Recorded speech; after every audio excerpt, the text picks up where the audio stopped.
Bonjour à tous, bonjour à toutes, bienvenue dans Tailgate, le podcast 100% NFL des équipes de The Free Agent. On se retrouve en cette nouvelle semaine d'intersaison. L'intersaison se prolonge, mais on se rapproche tout doucement du début de la saison régulière. On doit être à quoi? On est à 2 mois, un peu plus de 2 mois, allez, 2 mois et demi. Hein, ce sera bien une dizaine de semaines, je pense, du début de la saison régulière. Ça s'approche doucement et on continue à voir l'intersaison des équipes. On a fait les Titans, on a fait les Texans, on a fait les Bears, on a fait les Dolphins, on a fait plein. Hein, et aujourd'hui, ce sera les Chargers. Et pour ça, nous avons invité Emilien. Salut Emilien, comment ça va? Bonsoir, bonjour, ça va impeccable et vous, monsieur?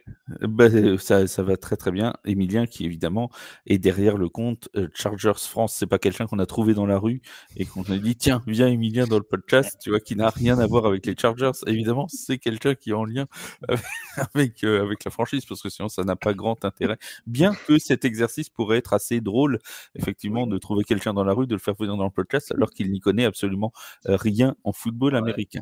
un En coup y de sous conna- la gorge, ouais, ça peut être pas mal. Ouais, voilà. En parlant de ne rien y connaître en football américain, ce n'est pas du tout son cas puisqu'il ne supporte pas les Giants. C'est mon Seb. Salut Seb, comment ça va? Bonsoir Emilien, bonsoir Flav, bonsoir à toutes, bonsoir à tous, bonsoir à toutes ceux. En effet, s'il fallait le préciser, je ne supporte pas les Giants. Au cas où, en une saison, même un petit peu plus, nos auditeurs ne l'auraient pas compris. Et sinon, ce soir, on va parler quoi? On va parler Californie du Sud, on va parler palmier, on va parler surf, on va parler surtout des Chargers. Voilà. Et voilà. Et toi, la Californie, ça te tient à cœur? Un peu plus au nord, en effet, mais la Californie me tient à cœur. Eh oui, on le sait. Tiens, en parlant de te tenir à cœur, on va commencer par Jim Harbaugh. Et oui, puisque c'est l'une des nouvelles de cette intersaison 2024 des Chargers. Ils ont changé de coach pour faire venir le grand Jim Harbaugh, qui arrive donc chez les Chargers. Comment t'as accueilli la nouvelle, Emilien? Plutôt bien, plutôt bien. Je dirais mitigé, on va dire, mais mitigé plus. Donc, ce qu'il y a, c'est qu'il y a deux camps. J'ai l'impression qu'il y a un camp, alors beaucoup en France où beaucoup se méfient, beaucoup disent ouais, ça va faire un flop, ça va pas être bon. Et aux États-Unis, par contre, dans vraiment la partie fan US, c'est bon, on va gagner le Super Bowl dès la première saison. Les mecs, ils s'enflamment. Et moi, je me retrouve un petit peu entre ces deux mondes-là où je suis un peu plus mesuré. Mais non, dans l'ensemble, c'est vrai que l'expérience du gars, il sait ce qu'il fait. Donc, non, très, très content qu'il arrive pour vraiment reconstruire une équipe un peu plus compétitive déjà que c'était avant. Seb, là on est sur un très très beau, comment dirons-nous, Très une beau belle gamin. plus-value pour les Chargers par rapport à ce qu'il y avait avant. Une belle plus-value. Alors, je vais me permettre de faire un petit quelque chose, c'est de resituer qui est Jim Harbaugh, puisque on l'a dit, on a tout de même C'est une le frère grande de l'autre partie. Harbaugh déjà. C'est le frère de l'autre Harbaugh, pour commencer. On a une partie de notre public qui suit le foot américain depuis relativement récemment et qui a peut-être pas toutes les clés pour se rendre compte de qui est ce personnage. Jim Harbaugh, d'abord, ça a été un quarterback pour Michigan de 82 à 86 dans ses années universitaires. Ensuite, il était QB NFL de 87 à 2001, entre autres, pour les Colts. Il était le QB des Colts avant Peyton Manning. Je vais revenir un peu parce qu'il y a quelque chose d'intéressant aussi dans ce parcours. En coach, je vais pas vous faire toute sa biographie, mais il a commencé le head coaching chez les pros à San Diego, justement, de 2004 à 2006. Il retourne ensuite en NCAA à Stanford 2007 à 2010. Il est courtisé par tous les clubs NFL et c'est les 49ers qui vont remporter la timbale avec lui en 2011. Il va récupérer une franchise qui, à l'époque, est dans un état lamentable. Il va les ramener en playoff pour la première fois depuis 2002, dès sa première saison. Il va même aller jusqu'au Super Bowl, qui perdra contre les Ravens, coaché par son frère John. Il amènera à nouveau les Niners en finale de conférence en 2012 et 2013. Il va revitaliser la carrière d'Alex Smith, qui se blessera et sera remplacé par Colin Kaepernick, autre pépite découverte par Harbaugh. En 2014, les Niners finissent 8-8 et Harbaugh choisit de partir. Alors, pour des raisons qui ne sont pas vraiment très déterminées. On pense qu'il y a eu beaucoup d'histoires d'ego entre lui et les dirigeants qui voulaient s'arroger la réussite et l'image des 49ers. Et il retourne en NCAA à Michigan, à son alma mater. Il va remporter le Citrus Bowl en 2015. Il va perdre l'Orange Bowl en 2016, l'Outback Bowl en 2017 et le Peach Bowl en 2018. En 2022, ils vont perdre en demi-finale de conférence contre TCU, Texas Christian University. En 2023, il sera suspendu 3 matchs par la fac parce qu'il va être mis en cause par la NCAA dans une affaire de sign stealing. Il aurait mis en place un dispositif permettant de filmer lors des entraînements les signes de main que se font les coachs envers les joueurs pour appeler les jeux. Il sera blanchi, mais la Big Ten va tout de même le suspendre pour les 3 derniers matchs. Et malgré cela, Michigan bat Washington pour le CFP National Championship. C'est le premier pour Michigan en 97. On parlait depuis plusieurs années de son retour en NFL. Il était bien sûr très courtisé. On a pensé à une époque que les Raiders tenaient la corde, mais je comprends qu'il n'ait pas voulu s'engager là-bas pour plein de raisons. Et en fait, avec les Chargers, il se retrouve un petit peu dans la même situation qu'à San Francisco à l'époque où il les a pris en main, c'est-à-dire que il prend un club en difficulté avec un quarterback. Alors, je vais tempérer un petit peu puisque j'ai déjà été très élogieux par le passé sur Justin Herbert. Je le suis toujours, mais peut-être un QB dont le club n'a pas encore réussi à lui faire donner son plein potentiel. Et moi, je suis très curieux de voir ça. Il faut noter quand même quelque chose, c'est que malgré ses résultats, le point fort des clubs qu'il a pris en main en NFL, ça reste la défense.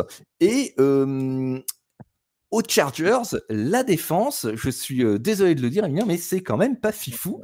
30e contre la passe, 17e contre la course, 6170 yards encaissés, 23,4 points par match. Il y a du travail sur ce côté-là. Et je pense également que en renforçant sa défense, il va énormément faciliter le travail de son attaque.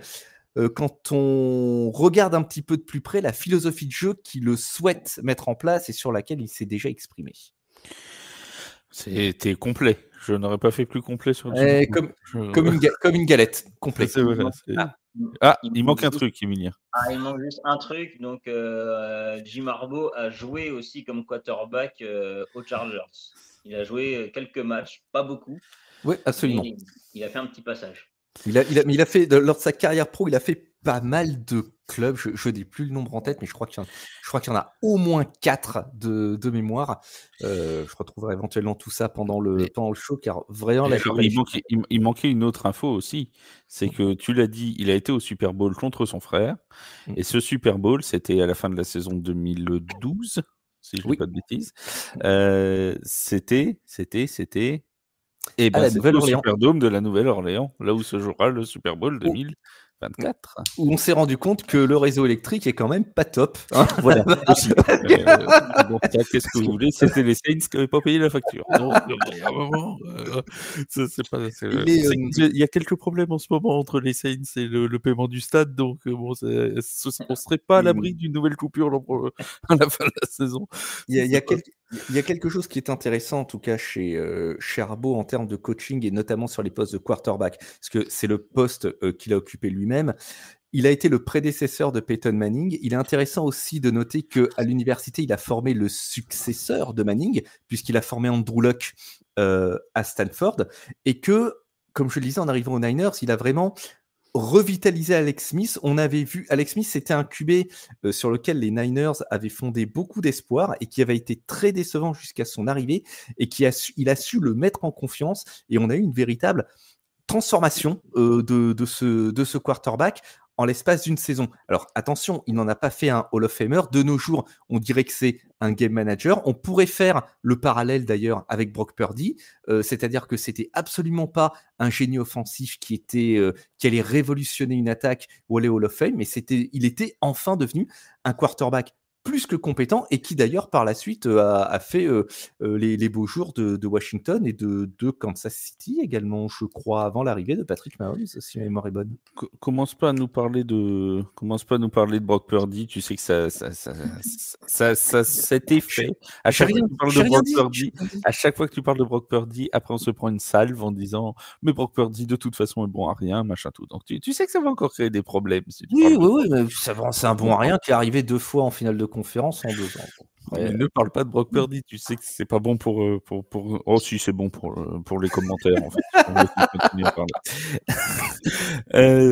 Tu parlais de la défense, tiens, là-dessus, c'est quelque chose, effectivement, où il va falloir que les Chargers progressent. Est-ce que tu penses, Emilien, que Jim Harbaugh peut amener, justement, une grosse progression de la défense qui viendrait nécessairement, sans doute, améliorer le bilan des Chargers?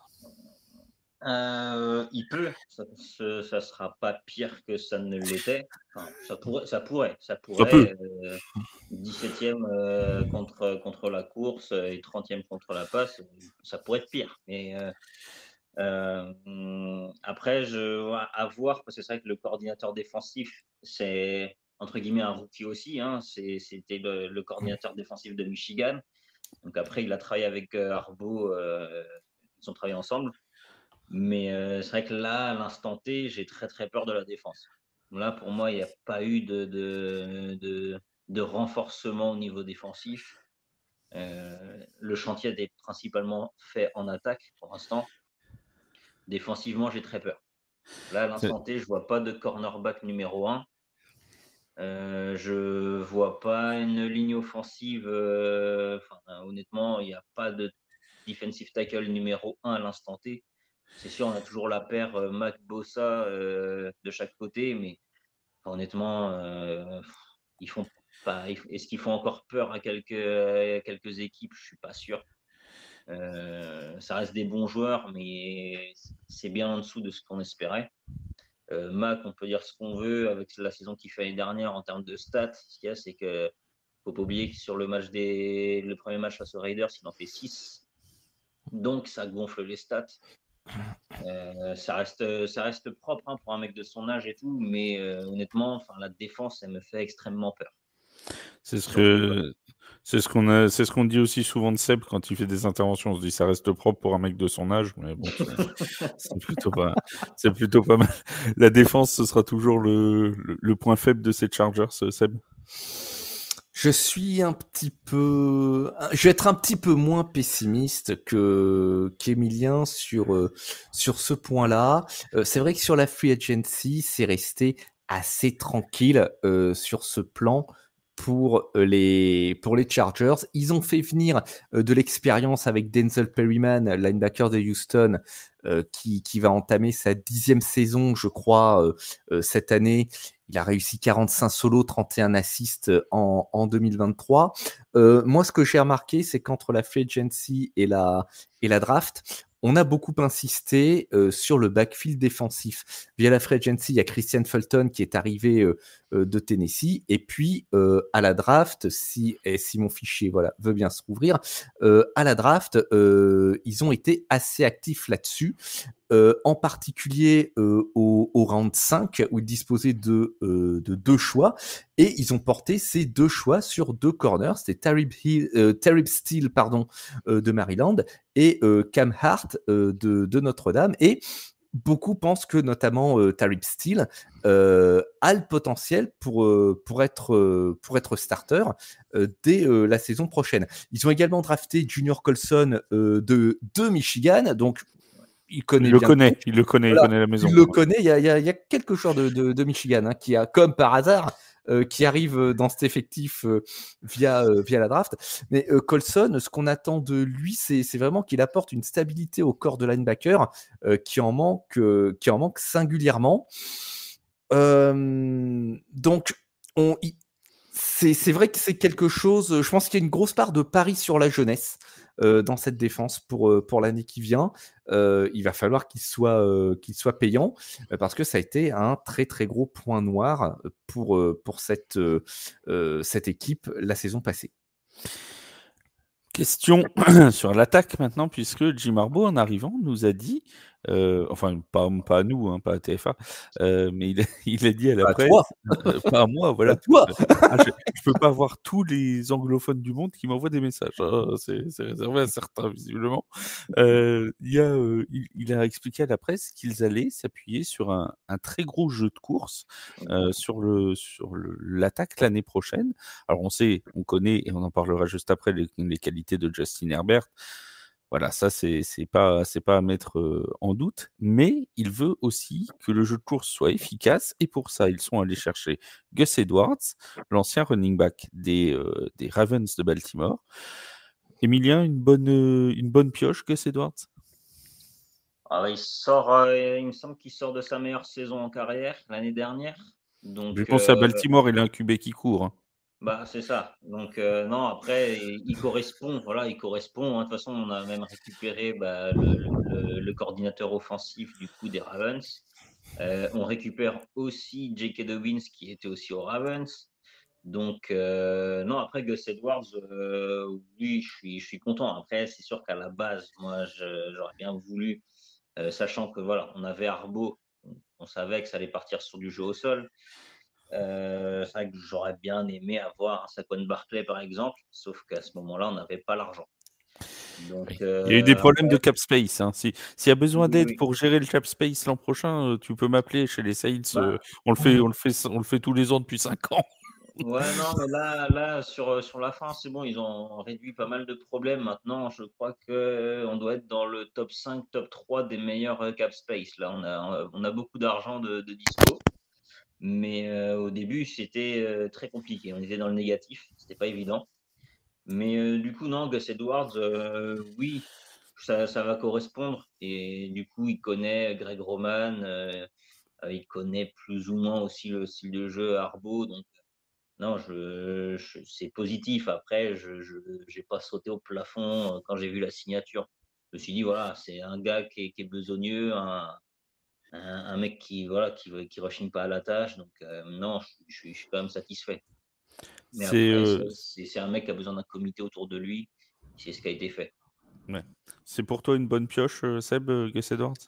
Gus Edwards, c'est une bonne pioche. C'est effectivement le type de joueur besogneux, comme l'a dit Emilien, qu'apprécie Jim Harbaugh. Il faut tout de même ajouter que lors de la draft, les Chargers au premier tour ont pris Joe Alt, le tackle de Notre-Dame. Alors ouais, un tackle au premier tour, c'est pas sexy, mais c'était de loin le meilleur tackle disponible lors de cette draft. Il n'a permis que 5 pressures contre les rushs la saison passée, et je pense que Joe Alt, c'est quelqu'un qui est parti pour nous faire 15 années de NFL au sommet. Il y a eu aussi un choix que moi je trouve intéressant lors de cette draft, et là on va reparler des running backs. Au 6e tour, ils ont sélectionné Kimani Vidal de Troy, et Kimani Vidal, et je l'aime beaucoup, vous allez vite comprendre pourquoi. 2023, il a couru 1349 yards, dont 866 après le contact, et il a provoqué 81 plaquages manqués. C'est une boule de bowling qui court droit devant et qui marche sur les linebackers. Et alors, c'est peut-être un peu tôt pour dire qu'il sera le RB1 de cette escouade, mais je pense que vous allez l'adorer et qu'il va prendre du volume de jeu au cours de saison ou au cours des 2 ou 3 saisons qui vont venir, et qui va faire mal à beaucoup de défenseurs. Lui, je vais avoir l'œil dessus parce que ça peut être fun à voir jouer. J'aime beaucoup ces running backs très old school qui mettent les 2 mains sur le ballon, baissent les épaules et foncent droit devant, et qui s'arrêtent que quand ils ont mangé le gazon. D'ailleurs, on en avait parlé avec Damien à l'époque sur la review de la draft. Damien qu'on salue, fan des Chargers, et qui n'est plus pour le moment avec nous, mais à qui on pense beaucoup. Est-ce que ça t'a surpris, Emilien, ce choix de Joe Alt au premier tour? Parce que beaucoup prédisaient un choix de receveur, notamment, pour les Chargers. Surtout, on va y revenir après, avec les pertes qui ont été subies pendant la free agency sur ce poste-là. Est-ce que toi, c'est un choix qui, quand tu l'as vu, tu t'es dit « Oh bah tiens, je suis tombé de ma chaise ». Alors non, je ne suis pas tombé de ma chaise. Parce que tu n'étais pas assis, c'est pour ça. J'étais presque couché là, à ce temps-là. Non, je serais tombé de ma chaise, mais par joie, on va dire. Donc après, voilà, moi la draft, le choix au numéro 5, alors, à la base de la base, j'espérais un petit trade down pour aller chercher un receveur, puis un tackle. Mais en restant en 5, je savais que j'allais pas être déçu par la position choisie, mais que j'aurais pu être déçu par le joueur. Et là, Joe Alt, honnêtement, tu pouvais pas mieux faire. Ah oui, Tu pouvais non. pas mieux faire parce que ça comble un besoin, ça va répondre à la philosophie que Harbaugh et Roman veulent mettre en place pour l'attaque. Le mec, c'est un monstre. Quand tu le vois sur la vidéo quand il est drafté, le mec il est assis, mais tu vois pas le fauteuil derrière lui. Tu vois une masse comme ça. Là, tu le vois, là, cette semaine, je voyais une photo, il prend une photo avec Sean Merriman. Sean Merriman, je l'ai vu en vrai, le mec, c'est une armoire à glace, c'est un monstre. Sauf qu'on dirait passe-partout à côté de la boule. Euh, c'est. Ah, désolé. Mais non, du coup, il est impressionnant physiquement, techniquement, c'est un monstre. De toute façon, il sort de Notre-Dame. Et moi, tous les mecs qui sortent de Notre-Dame, bah, voilà, direct, je les aime, mais tout de suite. C'est comme Camart, hein, on pourra revenir après un peu plus tard au cas où, mais Camart en cornerback, enfin, je suis hyper content. Et non, du coup, Joe Alt, on ne pouvait pas faire un meilleur choix que ce mec-là. Après, si ça avait été Malik Nabers, j'aurais été super content, mais Joe Alt en 5, c'est cohérent et c'est le meilleur choix possible. Vous l'avez laissé aux Giants pour leur laisser un peu de chance quand même dans cette saison. Ouais, C'est pour Daniel Jones. C'est ça, c'est pour Daniel Jones. C'est Malik Nabers qui fait peut-être la tête, tu vois. C'est bon, le mec, il aurait pu avoir des ballons lancés par Justin Herbert, il aura Daniel Jones. Et oui, on peut pas tout avoir dans la vie. Hein. Vous voulez qu'on vous dise. On salue Daniel s'il nous écoute, bien évidemment. Ouais. Il comprendra pas ce qu'on dit, donc c'est pas très grave. Autre équipe qui devait être assez triste le soir de la draft, c'était les Titans, qui avaient visiblement entouré le nom de Joe Alt, mais plusieurs fois en rouge, et qui se sont retrouvés sans Joe Alt. Voilà. Eux, ils prennent Jesse Latham, c'est terrible. Juste avant, la veille de la draft, je voyais des mecs qui mettaient sur les mocks Jesse Latham au Chargers 105 et j'ai failli exploser mon crâne. J'ai dit arrêtez vos conneries, les gars, c'est pas possible. Et non, du coup, c'est bon, ça m'a soulagé. Du coup, c'est les Titans qui l'ont pris en 7, mais je pense que même eux, sur le coup, ils n'ont pas cru en eux, quoi. Ils n'ont pas l'air ouf. Hein. Ils ont pas l'air. Mais pour ceux qui ne connaissent pas Joe Alt, évidemment, alors soit vous allez regarder des highlights de ses années universitaires, soit vous regardez effectivement les photos, notamment de sa signature. Il vient tout juste de signer son contrat avec les Chargers. D'ailleurs, c'était il y a quoi, il y a 2-3 jours. Ouais, 2 jours, je crois, avant-hier. Ouais. Et ou alors vous attendez le début de la saison et vous allez très vite apprendre ce nom-là. Je peux vous garantir que Joe Alt, vous devriez le connaître assez rapidement. Ça, à mon avis, on n'a pas fini d'en reparler, comme disait Seb, bien sûr, sauf blessure ou autre qu'on ne lui souhaite pas. Sinon, ça risque d'être un nom qu'on prononcera assez souvent sur ces prochaines années en NFL. Passons à l'attaque aérienne. Eh oui, parce qu'il y a l'attaque au sol, mais Justin Herbert, il va bien lui falloir des bonhommes pour à qui lancer les ballons. Il ne va pas pouvoir tout faire tout seul, le pauvre Justin. Alors, on a eu un petit problème, Emilien, t'en parlais tout à l'heure avec le problème de cap space, mais il y a quand même eu une vague de départ chez les receveurs du côté des Chargers. Comment on s'en sort cette année avec tous ces receveurs partis? Ça fait mal de voir Mike Williams et Keenan Allen partir, notamment Keenan Allen. C'était un des meilleurs receveurs NFL. Hein. Ça, il n'y a pas de débat là-dessus. Il sort de sa meilleure saison en carrière, alors que c'était une saison catastrophique. Donc ouais, le voir partir, c'était difficile. Après, bon, il a refusé la restructuration de contrat. Certains lui reprochent. Honnêtement, il n'y a rien à lui reprocher. Le mec, il mérite le moindre centime de son contrat. Mike Williams, c'est différent. C'est un super receveur. Si tu lui mets la santé, c'est un monstre. C'est un top 15 receveur, voire peut-être même top 10. Mais bon, des blessures sur blessures, donc ça a joué contre lui. Donc du coup, ouais, 2 départs qui font mal. Surtout, bon, là, on voyait pas de solution. On voyait aucun joueur, aucun nom rôder autour des Chargers. Donc on s'est dit, putain, ça va vraiment être, ça va être une purge. Et puis du coup, ils ont plutôt bien redressé la barre avec la draft. Donc avec l'aide McConkey au choix de deuxième tour, ça c'est un choix énorme. Honnêtement, le mec, il aurait même dû partir premier tour. Quand je vois certains receveurs qui sont partis avant lui, ça me fait sauter au plafond.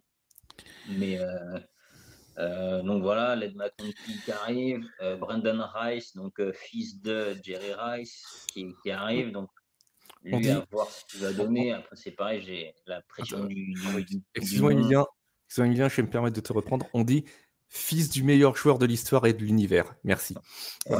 Pour moi, je voulais aller plus vite.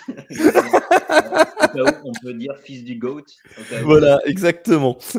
Non, mais c'est vrai que c'est génial d'avoir un gamin comme lui avec un nom comme ça. Après, j'espère qu'il va pas y avoir la pression du nom, quoi. Mais il semble assez solide. Bon, voilà, il est pris au 6e tour, donc je pense que ça enlève aussi un peu de pression. Et puis on a le receveur, j'ai oublié son nom, qui vient de Michigan. Cornelius Johnson. Ouais, c'est ça, Johnson, voilà. Cornelius. Donc après, à voir ce que ça va donner. Et puis ensuite, on a eu l'arrivée d'un receveur que j'aime beaucoup, DJ Shark. J'aime beaucoup. Honnêtement, sur les 3 receveurs qui ont été signés sur la même période, alors je ne sais plus c'est qui le troisième, il y avait Beckham Jr. qui a été signé dans la foulée aussi aux Dolphins. Il y en a un troisième qui a été signé au même moment. Et sur ces 3-là, honnêtement, c'est Shark que je voulais. En plus, on l'a pour un prix plutôt raisonnable. Donc, ce qui est bien, du coup, c'est qu'on n'a pas de receveur numéro 1 actuellement, parce que Quentin Johnston, faut pas se leurrer, le gars, il va pas passer de trash intersidéral l'année dernière à top 5 receveur l'année prochaine. Josh Palmer, c'est Josh Palmer. Après, on va pas attendre de lui d'un receveur numéro 1. Mais du coup, la compétition est ouverte sur le poste, donc ça va être super intéressant et je pense vraiment que ça peut y avoir des surprises. Donc ça peut être très sympa. McConkey va nous faire une comment il s'appelle, j'ai perdu son nom, le receveur des Rams de l'an dernier là. Pukanacua. Il va faire une Nakua, tu vois. Mais il y a peut-être un potentiel là-dessus avec Ladd McConkey. C'est un joueur qui est très très explosif. Alors en effet, on l'attendait peut-être un petit peu plus haut, mais il a peut-être payé le fait qu'il est undersized, ce garçon. Mais il est vraiment explosif. Il peut éviter le contact assez facilement, et c'est peut-être ce qui lui permettra de donner sa pleine mesure.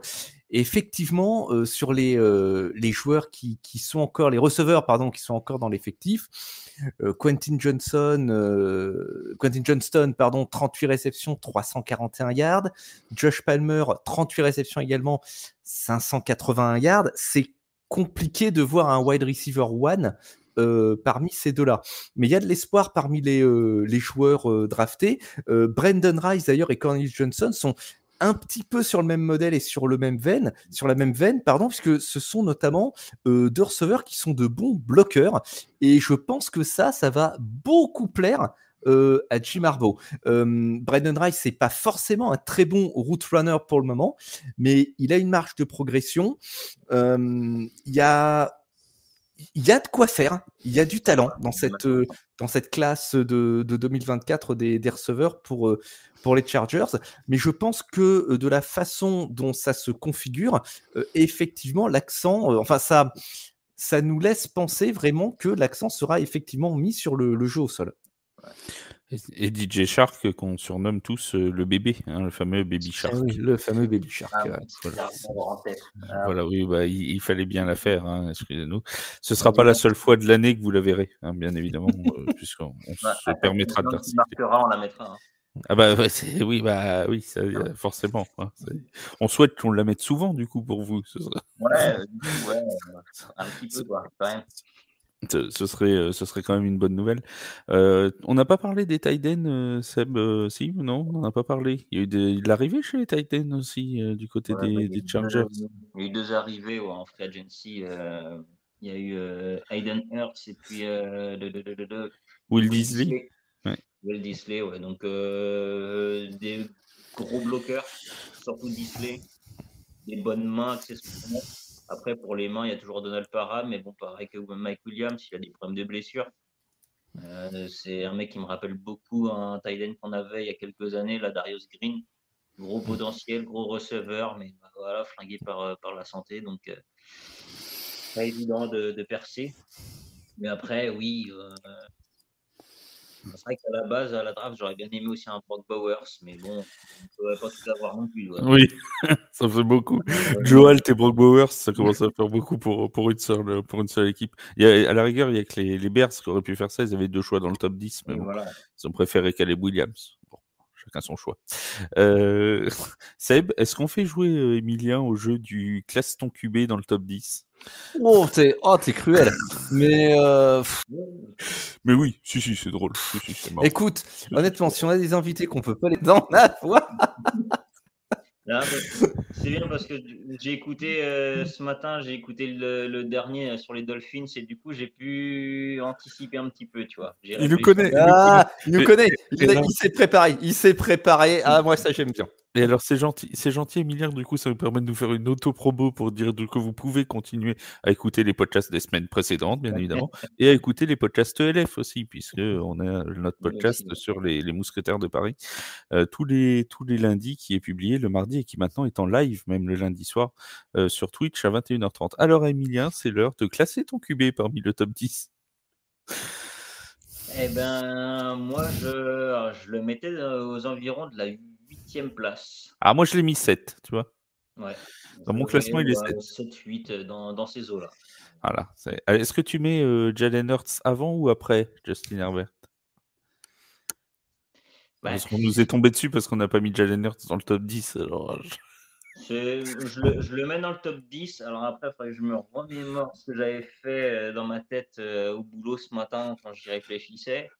Il me semble que je l'ai mis un petit peu avant. J'avais dû le mettre 6e, je crois, 6 ou 7e. Donc, tous les fans des Eagles, allez liker la page Chargers France, puisque Emilien vous Après, place il n'est votre... pas dégueu. Il est pas dégueu. Non, non, on n'a pas dit qu'il était dégueu. On n'a pas dit que c'était Daniel Jones. Mais...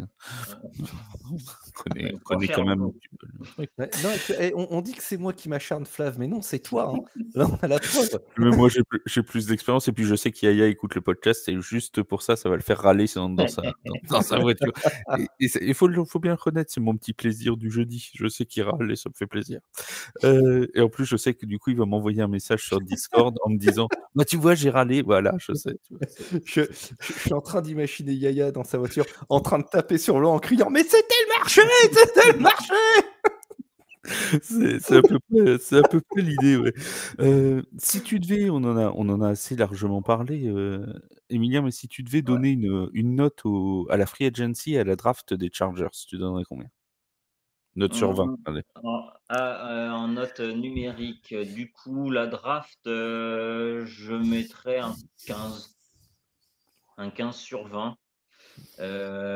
Après, sur la free agency, ouais, je suis un peu plus. Ils ont fait ce qu'ils pouvaient, remarque. Il n'y avait pas beaucoup de sous, ils ont limité la casse, donc ouais, je mettrais un 12. Allez, un 12-13 à la rigueur sur la free agency. Donc voilà, allez, en mettant les deux, on va être à 14 sur 20. Allez, une bonne moyenne. Bon, Oui. il est l'heure d'aborder la question qui fâche, mon cher Emilien. Tous les ans, c'est le même problème. Tous les ans, les Chargers font partie des prétendants alors, on va pas aller jusqu'au Super Bowl forcément, mais on se dit qu'ils peuvent aller embêter les Chiefs dans la division, à peu près tous les ans. Voilà. Oui. Et puis, bon, l'an dernier, ça a assez rapidement tourné au vinaigre, mais quand même, on se dit, cette année, est-ce que ce serait pas la bonne pour les Chargers? Alors, est-ce que tu y crois, toi? Est-ce qu'on peut classer les Chargers parmi au moins les outsiders en AFC? Absolument pas.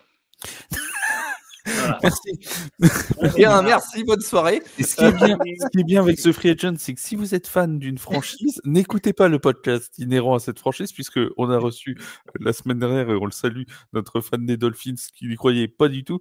Et cette semaine, c'est Emilien qui n'y croit pas du tout. Du coup, c'est vrai que j'ai trouvé énormément de similitudes avec, j'ai oublié son prénom, avec Rémi. Ouais, avec Rémi, donc de la fine équipe. Et c'est vrai que du coup, j'ai trouvé beaucoup de similitudes, moi, dans ce qu'il disait. Et c'est vrai que déjà, je trouve qu'il y a beaucoup de similitudes, mine de rien, entre. Alors, ils le prendront peut-être mal, mais entre les Dolphins et les Chargers. C'est-à-dire qu'il y a toujours beaucoup d'espérance en eux, mais qu'à la fin, ça foire. Donc voilà, après, nous, ça a vraiment bien foiré. C'est ça. Mais Qu'on foirait avant d'autres, on va dire. Ça fait des années et des années, notamment depuis que Herbert est là, que à chaque début de saison, à chaque signature de free agent, on a des analystes, notamment aux États-Unis, qui mettent les Chargers top 5, gros prétendant au titre, même des fans et tout. Mais moi, je suis pas du tout dans ce wagon-là, parce que moi, je trouve que l'équipe, il y avait des grosses personnalités, enfin des grosses individualités, mais qu'il n'y avait pas de cohérence dans l'équipe. C'était pas homogène, il n'y avait pas de profondeur. Il y avait un mec qui se blessait, c'était mort, il n'y avait personne derrière. Donc, c'est que je savais que on pouvait pas aller espérer grand-chose. Donc voilà, là pour l'année prochaine, très honnêtement, moi je nous vois tourner un petit peu mieux que cette année. Donc là, cette année, on a fini en 5 victoires et 12 défaites. Honnêtement, cette année, on fera, allez, moi je vois 7 victoires, quoi. Un 7-10, 8-9 à la rigueur, au mieux.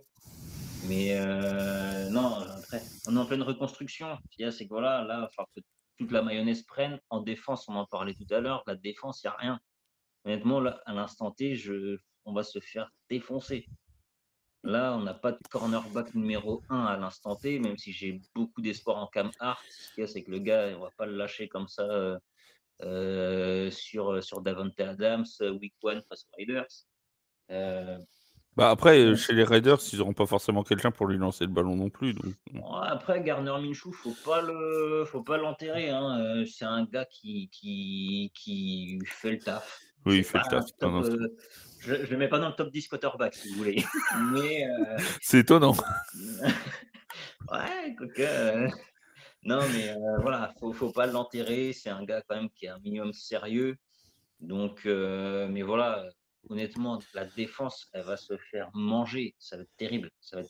Et là, je vois très peu de motifs d'espoir. Après, de toute façon, je le dis depuis le début, depuis qu'on est en gros chantier, il va falloir qu'on soit prêt chez les Chargers à vivre 2-3 saisons sans playoff. Ça va être compliqué. Mais voilà, c'est de la construction, donc ça va venir crescendo. Et pour moi, la 3e saison de Harbaugh, on pourra parler de playoff. Mais là, honnêtement, les 2 premières saisons, c'est même pas la peine. Pour moi, il faut retirer ce mot-là des objectifs. Et voilà.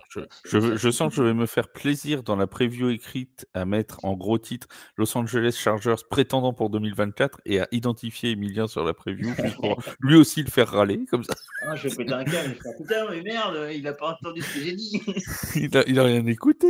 Chacun aura son opinion. Voilà, moi je comprends les gens qui peuvent voir un motif d'espoir. En attaque, je peux le voir. Après, nous, quand on fait les previews, c'est notre boulot de trouver des motifs d'espoir chez tout le monde. On essaie même d'en trouver chez les Panthers. Donc, c'est de dire, oui. On a un métier difficile. Bon. À la rigueur, le motif d'espoir des Panthers, ça peut être qu'ils feront peut-être pas pire que l'an dernier. Bon, c'est déjà bien, c'est un objectif. Tu vois. Seb, pourtant, alors je vais remettre une pièce dans la machine, mais on a l'impression que la division, si on enlève les Chiefs, ça reste relativement abordable, non, pour les Chargers?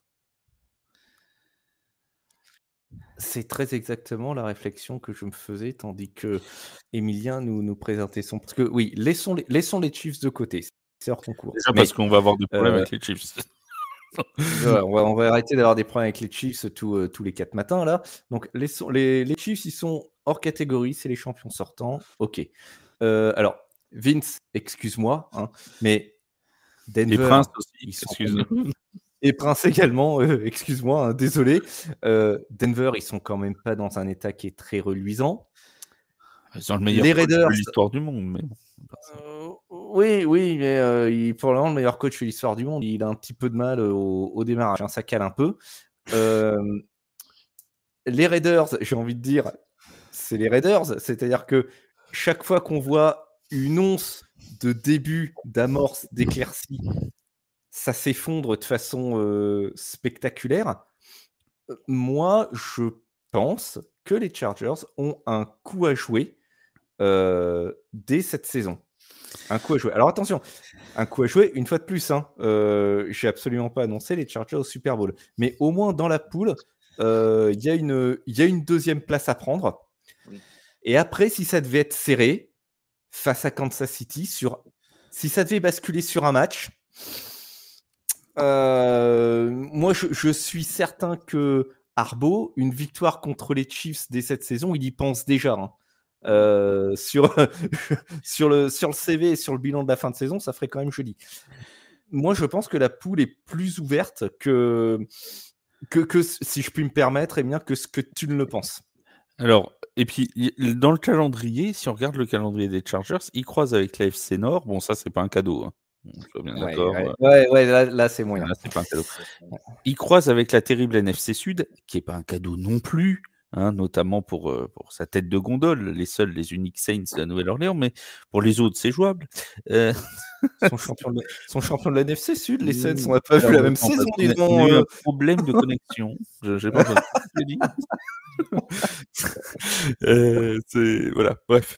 Et donc, non mais ils croisent avec la NFC Sud, donc ça fait quand même des matchs qui sont relativement prenables. Ils vont aussi prendre les Cardinals, ils vont prendre les Titans, ils vont prendre les Patriots. Il y a quand même des matchs qui sont sur le papier qui semblent pas non plus injouables. Moi, franchement, je les mets au moins à l'équilibre en bilan, non, Seb?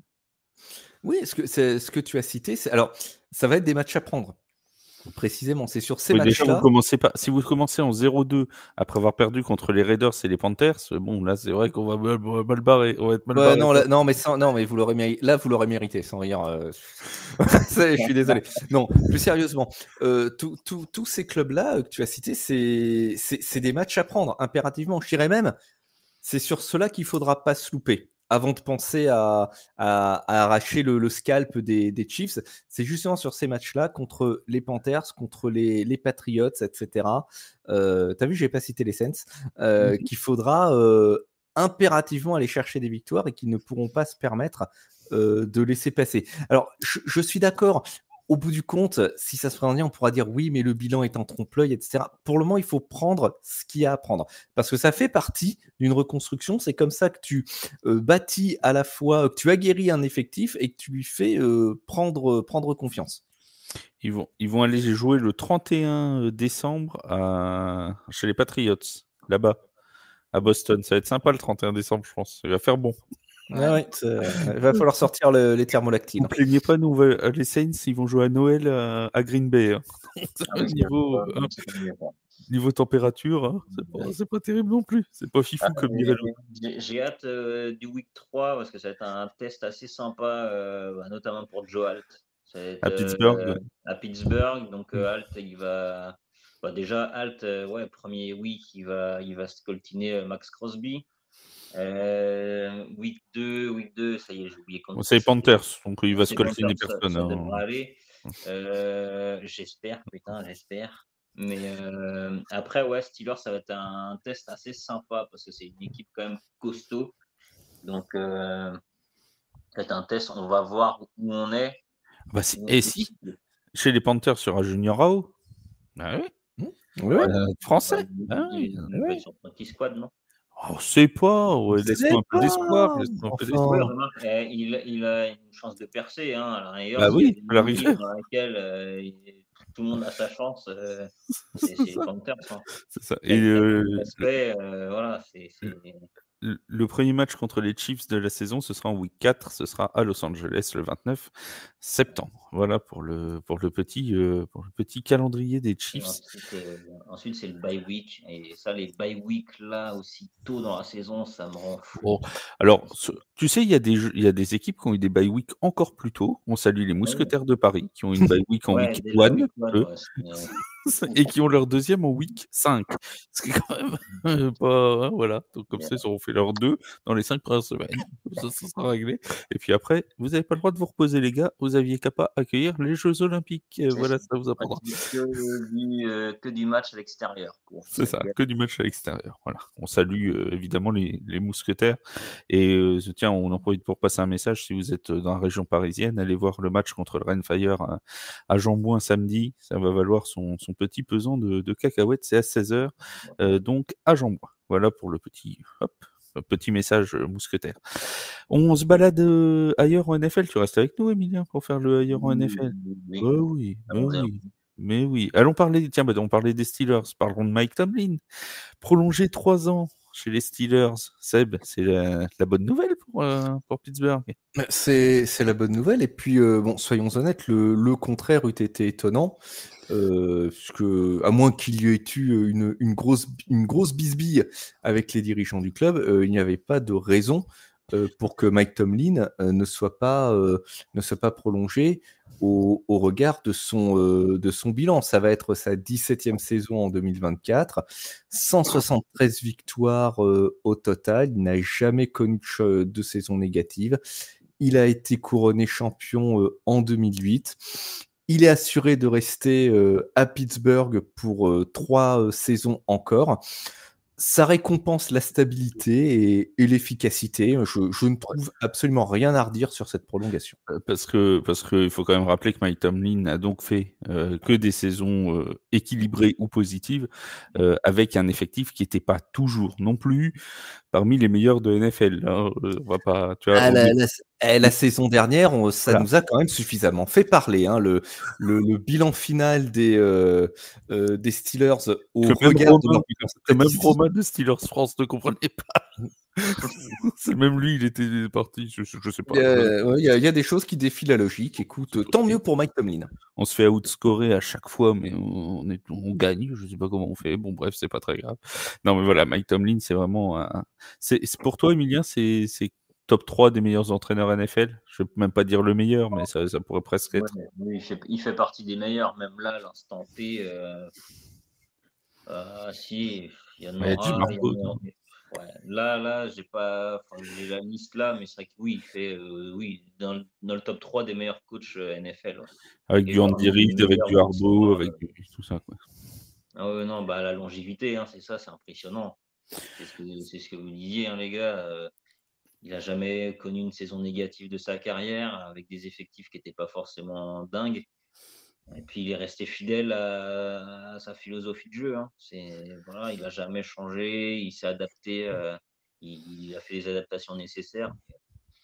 Non, il est costaud. Ça ressemble quand même, Seb, presque à l'intersaison rêvée pour les Steelers. On en a parlé avec Romain de Steelers France, hein, avec les ajouts qui ont été faits. On peut penser aux quarterbacks qui vont payer en plus 3 bouchées de pain pendant toute la saison, avec Quinn aussi sur la défense, avec là maintenant Mike Tomlin qui prolonge pour 3 ans. On n'est pas loin de l'intersaison de rêve quand même.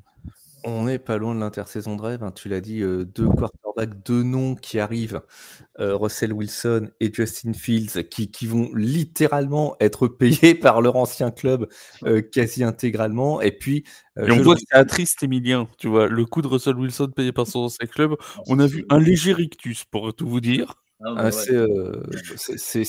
Pour moi, c'est un hold-up. Hein. C'est le hold-up de l'année. Vraiment, c'est vraiment très bien joué. Et puis, je le redis, pour moi, au moins dans cette AFC Nord, le move de l'année, c'est Patrick Quinn, quoi, qui arrive de la maison d'en face, littéralement, pour retourner jouer dans son jardin. Là, mais vraiment, les débuts de Quinn sous les couleurs des Steelers, ça, c'est une des choses qui m'excite pour la saison à venir. Hein. Vraiment. J'ai très très hâte de voir Patrick Quinn jouer pour les Steelers. Il est en train de sauter dans sa maison, Seb, rien qu'à l'idée de voir Patrick Quinn sur le maillot des Steelers. Et pourtant, il est pas fan des Steelers, hein, mais quand même, Toi, t'en penses quoi, Emilien? Parce que j'ai envie de te donner la parole, vu le sourire que t'as fait, de cette histoire de Russell Wilson chez les Broncos, c'est ta division, ça.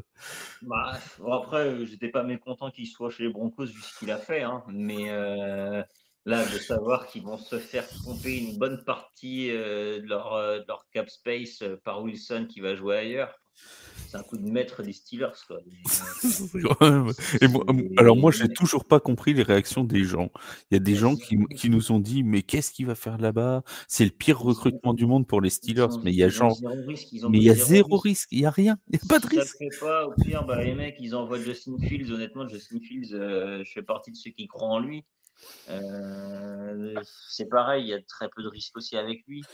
Enfin, et puis Les mecs qui honnêtement, vont le enfin, payer là, 3 pépitos, quoi. Enfin, je veux dire, sans ouais, et déconner. puis ce qu'il y a, c'est que là, Wilson, il arrive dans une franchise qui est établie, qui est stable. Les mecs, il n'y a pas de casserole, il n'y a rien autour d'eux, il n'y a pas de vague. C'est vraiment.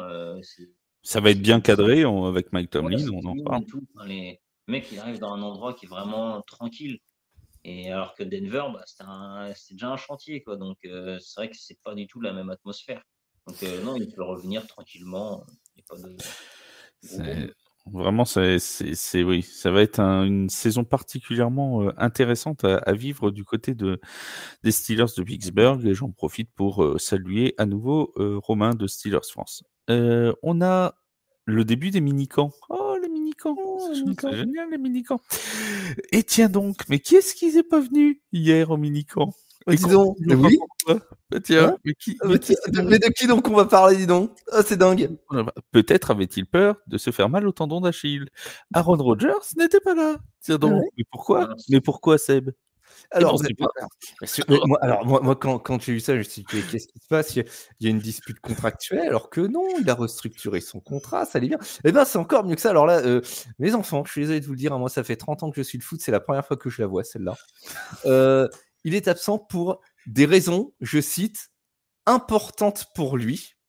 Et, je cite encore, il préfère être ailleurs et loin du football. Pendant les mini-camps, autrement dit, à 3 mois de la reprise de la saison. Autrement dit, il est dans sa grotte. Oui, voilà, dans sa grotte en train de. Voilà,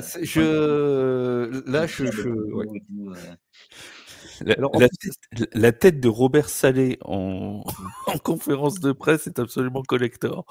Déjà que moi, je trouvais qu'il avait un air de Voldemort, mais en plus, là, quand en plus tu lui vois la mine déconfite, mais tu as l'impression que c'est Voldemort à la fin d'Harry Potter 7. Quoi. Et en plus, alors moi je trouve que ça tombe très bien parce que quand même, les Jets, c'était typiquement le club qui avait besoin de ce type de publicité. Mais ça manquait de vagues chez les Jets pendant cette intersaison, tu vois, ça manquait de remous. Il fallait ça manquait de remous, et puis t'as un joueur qui veut prendre du recul sur le football alors qu'il a quand même déjà pris une bonne saison de recul, hein, je veux quand même le rappeler. Hein. Pas beaucoup avancé l'an dernier, non ça. Je suis vraiment pantois. Il n'y a pas d'autre terme. Parce que bon, je pense pas que ça soit pour un problème familial. On sait qu'Aaron Rodgers est un véritable family man. Hein. Mais oui, j'étais ironique. Tu as raison de ricaner, Flav. Je te vois ricaner. Je suis vraiment pantois. Est-ce qu'il pas... c'est fini ces affaires d'élection présidentielle, machin tout là? Je trouve il est parti voir Kennedy. En France, là, ça va être sympa. Là, franchement, ça peut être sympa. Non, mais Rodgers, il va débarquer pendant les législatives anticipées. Les gars, on va rien voir venir. Voilà, on va rien voir venir. C'est vrai que ça coïncide avec la dissolution en plus.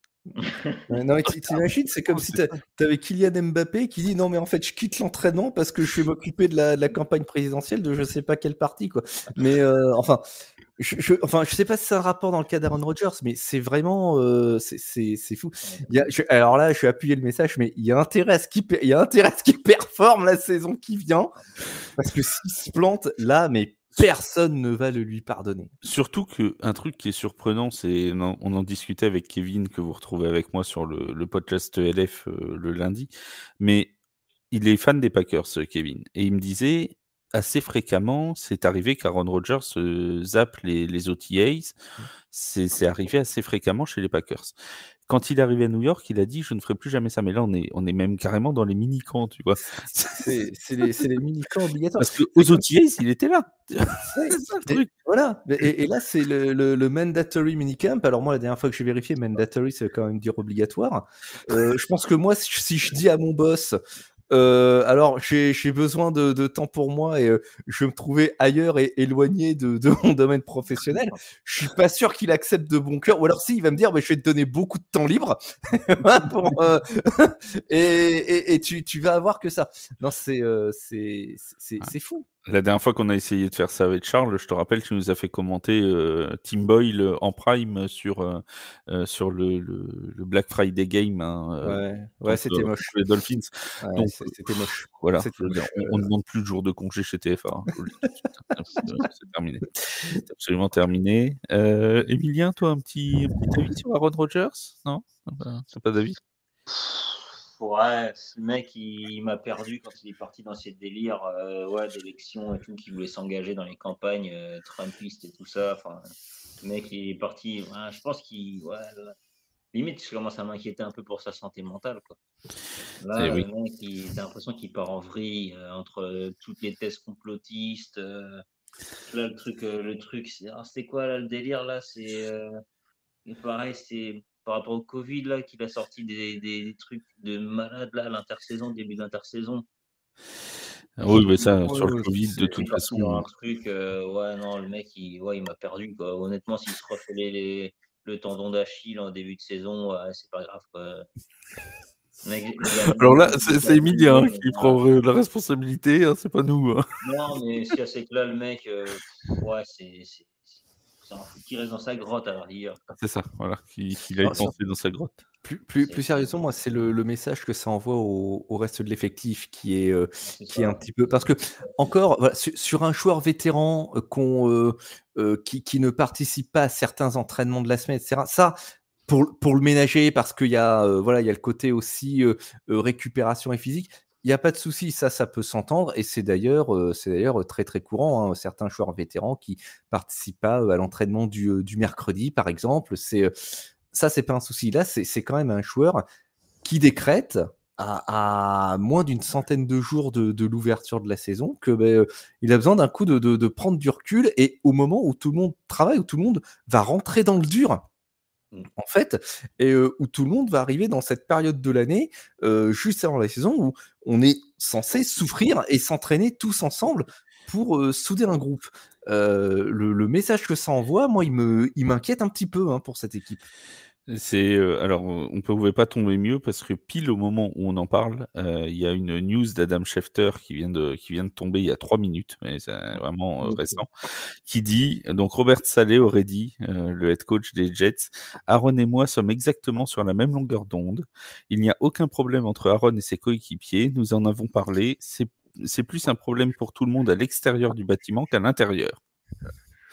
Donc en gros, c'est les journalistes qui en parlent, mais en fait, tout le monde s'en fout, quoi. Voilà, Oui, mais c'est comme d'hab, voilà. tout va bien, Et puis on peut dire que Robert le groupe Saleh vit bien, voilà, le groupe vit on sait bien. que Robert Saleh est le maître à bord chez les Jets, hein, évidemment. Absolument, c'est celui qui dirige, c'est bien On connu. le sait tous, on le sait tous. On salue Voldemort s'il nous écoute. Amari Cooper aussi, qui était pas là. Mais bon, lui, j'ai envie de dire, Seb, hein, Ben, la grève voilà, générale.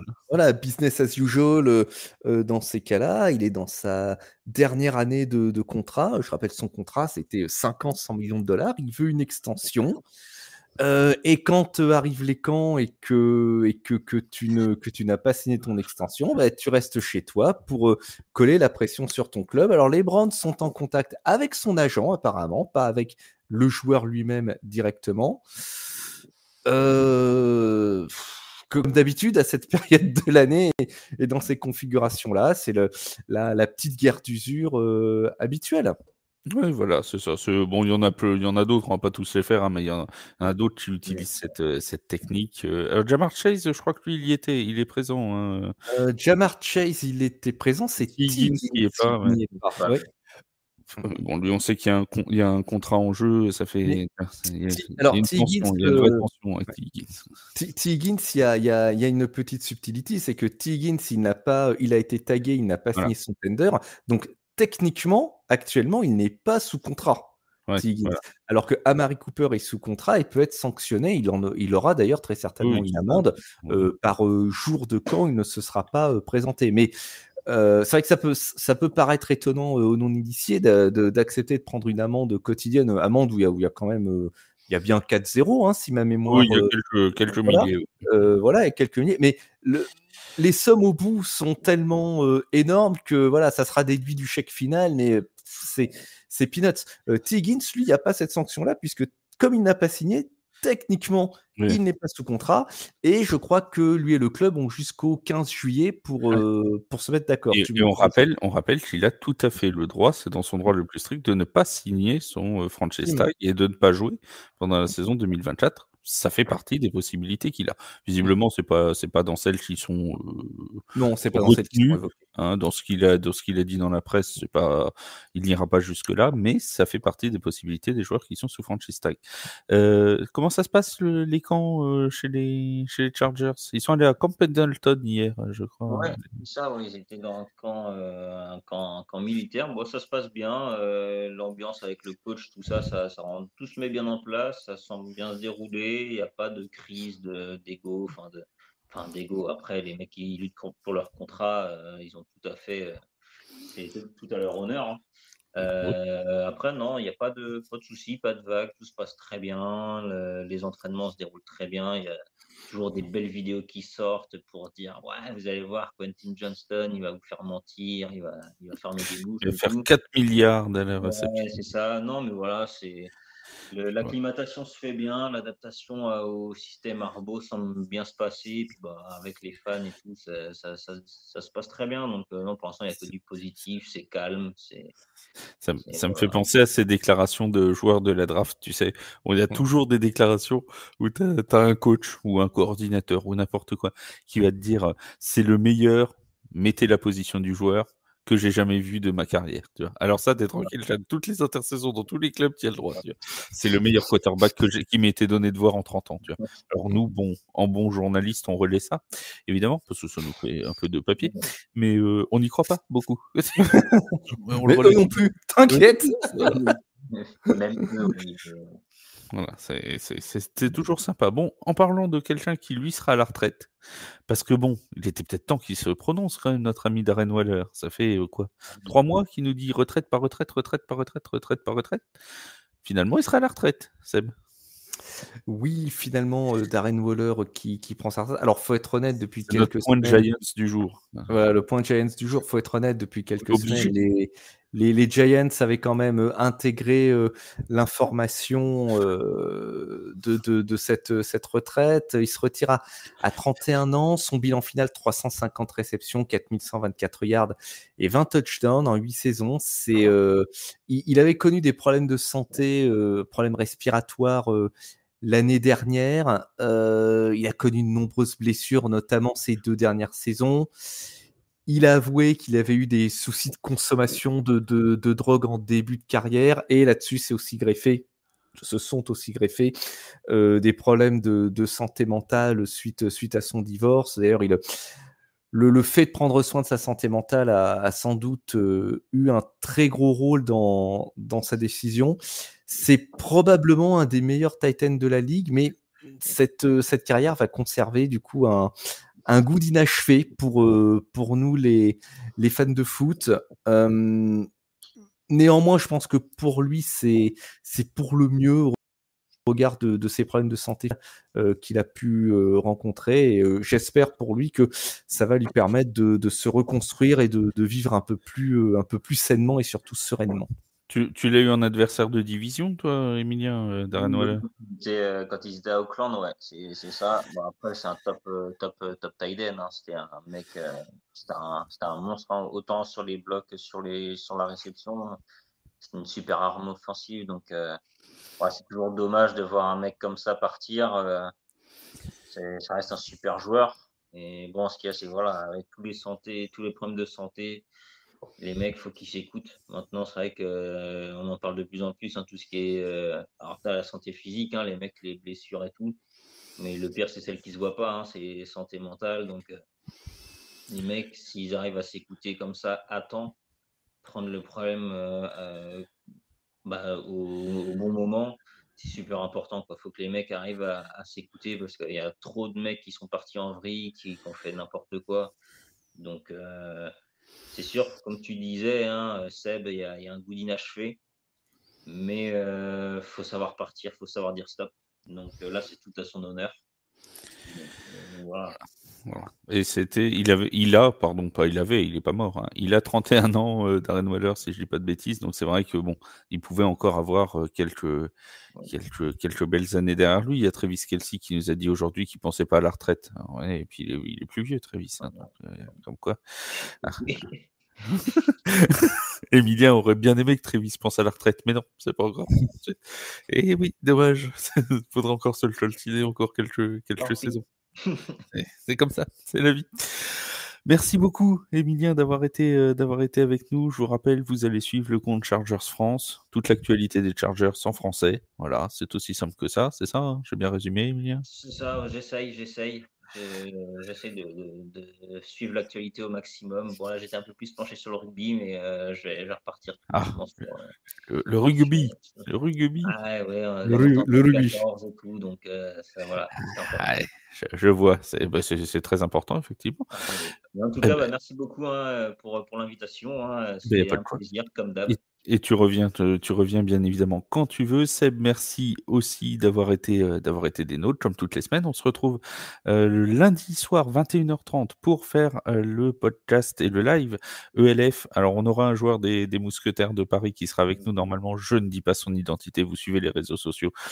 Mais c'est un joueur majeur des Mousquetaires, je n'en dirai pas plus. Et la semaine prochaine, jeudi, le podcast NFL comme d'habitude avec Seb et peut-être avec un autre invité. Nous verrons qui nous inviterons la semaine prochaine. Portez-vous bien d'ici là. Bonne semaine à tous. Salut tout le monde. Ciao, bye. Salut.